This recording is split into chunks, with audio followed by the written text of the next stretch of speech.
ভাইপোর টিকিট কাটা হয়ে গেছে, ভাইপোর আমেরিকার টিকিট পর্যন্ত কাটা হয়ে গেছে ভায়া দুবাই। এখন দেখুন, আমাদের চাওয়া পাওয়া, আকাঙ্ক্ষা, আশা, ভালোবাসা যাই হোক না কেন, এখন হাইকোর্ট কি করবে না করবে সেটা তো অপেক্ষা করতে হবে আপনাকে, আমাকে, আমাদের সবাইকে। আগামী কালকে শুনানি রয়েছে।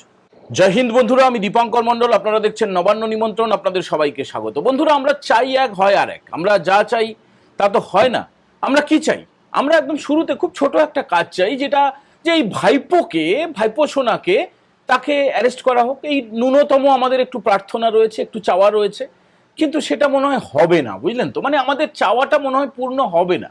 আমরা তো চাই তাকে একদম হাত কড়া পরিয়ে, যেভাবে ডিম মেরেছিল, বা অনেককে যেভাবে নিয়ে যায় হাফ প্যান্ট পরিয়ে টানতে টানতে, কোমরে দড়ি দিয়ে নিয়ে যায় না, একটু কেউ আপনারা দেখুন, আমরা একটু ছবি তুলি, সেটা মনে হয় হবে না।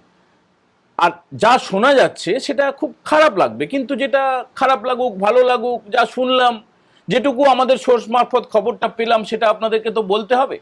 যারা প্রথমবার দেখছেন নবান্ন নিমন্ত্রণ চ্যানেলটাকে সাবস্ক্রাইব করবেন, ভালো লাগলে একটু শেয়ার করবেন, লাইক করবেন, কমেন্ট করে জানাবেন যে আপনারা কি মনে করছেন এই ভাইপো সম্বন্ধে। কালকেই কি ভাইপো উড়ে যাবে? এটাই হচ্ছে আমাদের প্রশ্ন। কালকে উড়ে যাওয়ার একটা সম্ভাবনা তৈরি হয়েছে, পালিয়ে যাওয়ার সম্ভাবনা তৈরি হয়েছে। দেখুন, এখনো পর্যন্ত অনেক ক্রিমিনাল এই ভারত থেকে পালিয়ে গিয়েছে, পলাতক।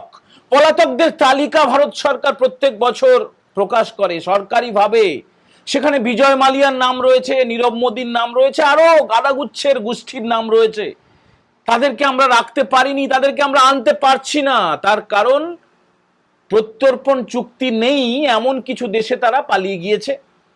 ভানুয়াতু বলে একটা দ্বীপ রয়েছে, প্রচুর, মানে দেখুন, এশিয়ায় রয়েছে, আফ্রিকায় রয়েছে, ইউরোপে রয়েছে, গোটা পৃথিবীতে প্রত্যর্পণ চুক্তি রয়েছে খুব অল্প দেশের সঙ্গে। আমাদের ভারতবর্ষের প্রত্যর্পণ চুক্তি মানে কোনো ক্রিমিনালকে আমরা চাইলে সেই দেশ থেকে আমরা সেই সরকারকে হাত জোড় করে বলতে পারি, আমাদের এই ক্রিমিনালটা এই অপরাধ করেছে, এত খুন করেছে, এত চুরি করেছে, এত ব্যাংক ফ্রড করেছে, এই জালিয়াতি করেছে, এত লোককে মেরে ফেলেছে, নিষ্পেষণ করেছে, রক্ত চুষে খেয়েছে, একে একটু ফিরিয়ে দাও। সেই দেশের সরকার যদি মনে করে, তখন তারা ফিরিয়ে দেবে। কিন্তু পৃথিবীর বেশিরভাগ দেশের সঙ্গে আমাদের কোনো ওই রকম প্রত্যর্পণ চুক্তি নেই। প্রচুর দেশ, একটুখানি আমরা স্ক্রিনের পাশে দেখিয়ে দিচ্ছি কোন কোন দেশ, সংখ্যা নেই। আচ্ছা, ব্রাজিলের সঙ্গে রয়েছে, আর্জেন্টিনার সঙ্গে কিন্তু নেই, পাকিস্তানের সঙ্গে নেই, চীনের সঙ্গে নেই, স্পেনের সঙ্গে নেই। নেইর সংখ্যাটাই বেশি, বুঝলেন তো? নেইর সংখ্যাটা বেশি। কেউ যদি পাকিস্তানে গিয়ে থাকে, লুকিয়ে থাকে, এখন দেশের শত্রু মানে কি? তার কাছে আমাদের শত্রু হচ্ছে তার কাছে মিত্র, তো সে সেখানে লুকিয়ে থাকবে। এমনকি যে বিজয় মালিয়া, সে তো শোনা যায়, মাঝে মধ্যে ছবি দেখা যায় যে লন্ডনের রাস্তায় হেঁটে বেড়াচ্ছে, সেখান থেকেই আমরা আনতে পারছি না, কি নাকি তার পাসপোর্ট ব্রিটেন সরকার নিয়ে নিয়েছে বলে কি সব ফেরেববাজি গল্প স্বল্প মাঝে মধ্যে শোনা যায়। বিনয় মিশ্র পালিয়ে গিয়েছিল, মাঝে মধ্যে শোনা যেত বোধহয় ফেরানো হবে, ফেরানো হবে, ফেরানো সম্ভব নয়।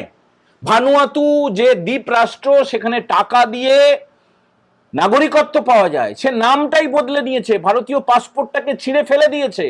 এই ধরনের ক্রিমিনালরা নতুন দেশে গিয়ে নতুন সংসার পেতে প্লাস্টিক সার্জারি করার দরকার নেই।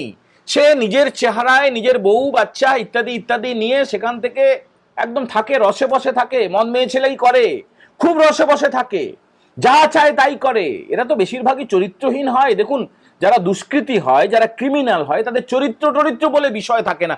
ভাইপো সেই ক্যাটাগরির, কিন্তু তারও চরিত্র বলে কোনো ব্যাপার নেই, তার কোনো এথিক্স বলে কোনো ব্যাপার নেই, মূল্যবোধ, শিষ্টাচার কিচ্ছু ধারে না ওইসবের, সেটা সবাই জানে। তবু কিছু লুচ্চা লাফাঙ্গা লালচুল কানেদুল, তারা কিন্তু ভাইপোর অনুগত। এখনো পর্যন্ত ভাইপোকে জয়ধ্বনি করে যাচ্ছে, ভাইপোর নামে, তার পিসির নামে জয়ধ্বনি করছে। তারা জানে যে এই পিসি ভাইপো দুটোই ক্রিমিনাল, দুটোরই বিরাট বিরাট ক্রাইম করেছে, দুটোই ভারত বিদ্বেষী, ভারত বিরোধী। পারলে ভারতকে টুকরো টুকরো করে দেওয়া শুধু নয়, ভারতের এই ব্যবস্থাটাকে, গণতান্ত্রিক ব্যবস্থাটাকে ঘেঁটে দেয়। কিন্তু তারপরেও তাদের অনুগামী রয়েছে। এখন এই দেশে খাচ্ছে, এই যে থালায় খায় সেই থালায় থুতু ফেলার লোক আছে, এই পৃথিবীতে আছে। তো এই খবরটা একটু হতাশাজনক মনে হবে। কিন্তু ভাইপোর কেসটা কি? ভাইপো তো বলেছিল তার চোখের নাকি এমন ব্যারাম হয়েছে, এমন ব্যামো হয়েছে, এমন তার কিছু রোগ হয়েছে, সেই চোখের ডাক্তার আর কোনো দেশে বসে না। ভারতে তো নেই, তার আমেরিকা যেতে হবে। আমেরিকা যেত, মাঝে মধ্যে যেত, তার পিসি যখন মুখ্যমন্ত্রী ছিল যেত। এবং দেখুন, আমেরিকা দিল্লি থেকে বা মুম্বাই থেকে ডাইরেক্ট ফ্লাইট আছে, কিন্তু ভাইপো কি করতো? ভাইপো হচ্ছে ভায়া দুবাই হয়ে যেত, ভায়া দুবাই, বুঝলেন? তো দুবাইটা কি ব্যাপার? দুবাইটা তো জানেন যে অপরাধীদের একদম স্বর্গরাজ্য। সেখানে গিয়ে বিভিন্ন রকমের তার যে ক্রিমিনালের যে ক্রাইমের পার্টনার রয়েছে তাদের সঙ্গে মিটিং টিটিং এইসব হতো বলে শোনা যায়। আর এ তো সোনা পাচার, আর এই দেশে যেসব পাচার সেগুলো ছেড়ে দিন, এই দেশে যেসব চুরি সেগুলো ছেড়ে দিন, আরো বড় বড় এরা হচ্ছে আন্তর্জাতিক ক্রিমিনাল, ইন্টারন্যাশনাল ক্রিমিনাল। তো তাদের সঙ্গে দরকার টাকা পয়সার বখরা, টাকা পয়সা সেই সব বিদেশে রাখতে হবে ব্যাংকে। তার বউও বিদেশি, সেও ভারতের নাগরিক নয়। আর এই ভাইপোর কাণ্ডটা হচ্ছে কি, ভোটে 4 তারিখে যে ফল প্রকাশ হয়েছিল তারপর থেকে লাগাতার তার মধ্যে আকুলি বিকুলি, ভীষণভাবে চাইছে। দেখুন, তাকে তো ব্লক করে রাখা হয়েছে, পারমিশনটা দেওয়া হচ্ছে না। সে কলকাতা হাইকোর্টে অ্যাপিল করেছিল, কলকাতা হাইকোর্টকে বলেছিল আমি আমার চোখের চিকিৎসার জন্য যেতে চাই আমেরিকা।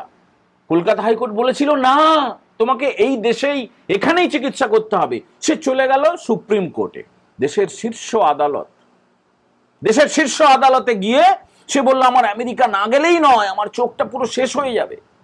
ভাবুন তো, মানে আমরা যত বড় যা কিছুই হোক না কেন, প্রশ্নই ওঠে না যে আমার কলকাতা ছেড়ে বাইরে যাওয়ার, যাদের খুব ক্রিটিক্যাল অবস্থা হয় সাউথ ইন্ডিয়ায় যায় বা অন্য কোথাও যায়, কিন্তু তার আমেরিকাতেই যাওয়া চাই। সুপ্রিম কোর্ট গতকালকে বলেছে যে হাইকোর্টই সিদ্ধান্ত নেবে। এখন অনেকে অনেকে দেখলাম একটু আনন্দ প্রকাশ করেছে যে বোধহয় হবে না, একবার তো হাইকোর্ট না বলে দিয়েছে, বোধহয় হবে না। এখন দেখুন, আমাদের চাওয়া পাওয়া, আকাঙ্ক্ষা, আশা, ভালোবাসা যাই হোক না কেন, এখন হাইকোর্ট কি করবে না করবে সেটা তো অপেক্ষা করতে হবে আপনাকে, আমাকে, আমাদের সবাইকে। আগামী কালকে শুনানি রয়েছে, আগামী কালকে শুনানি রয়েছে। এইবারে হচ্ছে আসল টুইস্ট, আসল ঘটনাটা আপনাদের বলি।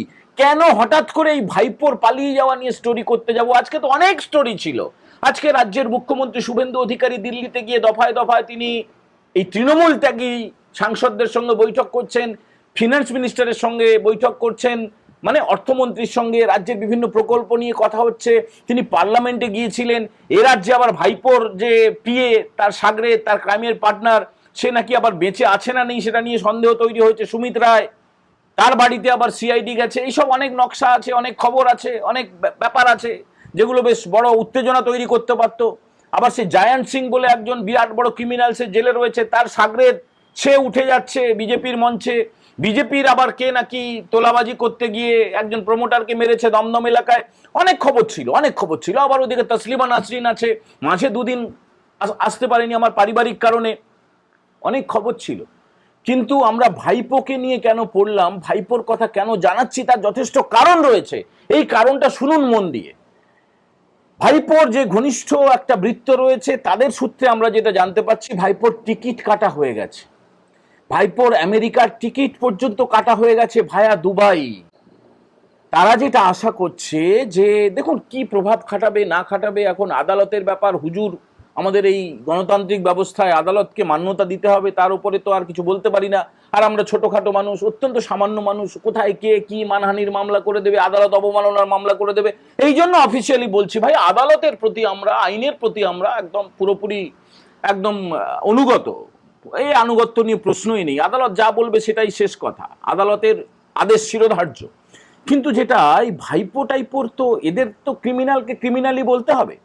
তো এদের যে ঘনিষ্ঠ সূত্রে আমরা জানতে পাচ্ছি যে ভাইপো আমেরিকার টিকিট কেটে ফেলেছে এবং তারা আশা করছে যে কলকাতা হাইকোর্টে যে মামলাটা এসেছে সুপ্রিম কোর্ট থেকে, সেখান থেকে সে একটা পারমিশন বের করে ফেলবে।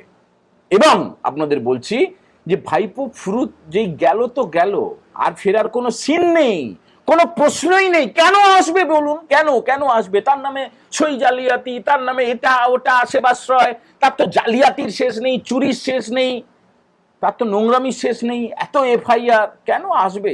এত টাকা পয়সা রয়েছে বিদেশে, থাকবে সেখানে, মদ মেয়ে ছেলে করবে, ভালোই থাকবে, কেন আসতে যাবে? তো এইটা আমার মতো সামান্য লোকে বোঝে, আপনারা বোঝেন, আর বড় বড় লোকজন বোঝে না। তার পেছনে রহস্য কি, রহস্য না রহস্য, ভাই এইসব ব্যাপারে যত কম বলা যায় তত ভালো, সেটা ইঙ্গিতে বলে দিলাম, আপনারা বুঝে নিন। তবে তারা যেটা মনে করছে, মানে ভাইপোর ঘনিষ্ঠরা কলকাতা হাইকোর্ট থেকে সম্ভবত আগামীকালকে অনুমতি চলে আসবে, তারপরেই ভাইপো ফুরুত ফুর চলে যাবে, চলে যাবে। মানে যে যাবে তো যাবেই, বুঝতে পারছেন?